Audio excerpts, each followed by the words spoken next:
Une grande partie de l'énergie que nous utilisons dans nos maisons et appartements vient du gaz. Ce gaz est distribué par un réseau complexe de conduites de gaz souterraines. Mais lorsqu'on fait des travaux et qu'on doit creuser, comment être sûr de l'emplacement exact de ces conduites? 6 acteurs majeurs de l'économie du gaz et de la recherche se sont proposés de travailler ensemble pour créer une solution de géolocalisation de conduites de gaz. C'est le projet Géobot. Le concept est simple. On introduit un robot à l'intérieur de la canalisation à l'aide d'un sas d'introduction temporaire. Le robot se déplace ensuite dans la canalisation. Pendant son déplacement, on suit le robot en surface pour le démarrer et l'arrêter.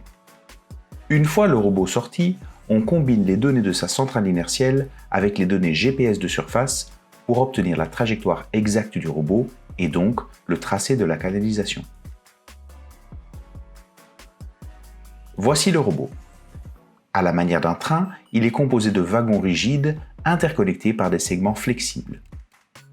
Le wagon de tête sert de locomotive. Lorsque le moteur tourne, des roues viennent s'appuyer par force centrifuge sur la paroi interne de la canalisation. Voici un segment de canalisation dans notre laboratoire. Une fois le robot introduit, il suffit de démarrer son moteur pour le voir avancer. Le robot est équipé d'électronique, un microcontrôleur pour contrôler le moteur, un module sans fil pour communiquer avec la surface et une centrale inertielle pour enregistrer ses mouvements.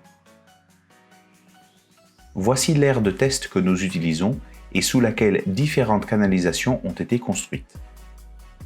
Cette aire nous permet d'introduire l'électronique du robot dans une canalisation, vérifier la communication avec la surface ainsi que la capacité du système à géolocaliser le robot. L'interface utilisateur Géobot est construite pour être utilisée par une équipe technique tout au long d'un chantier.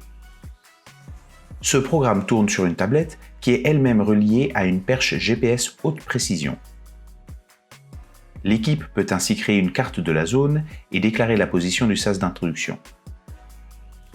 Une fois que le robot s'est déplacé dans la canalisation, le programme combine les différentes données pour tracer l'emplacement de la canalisation sur une carte.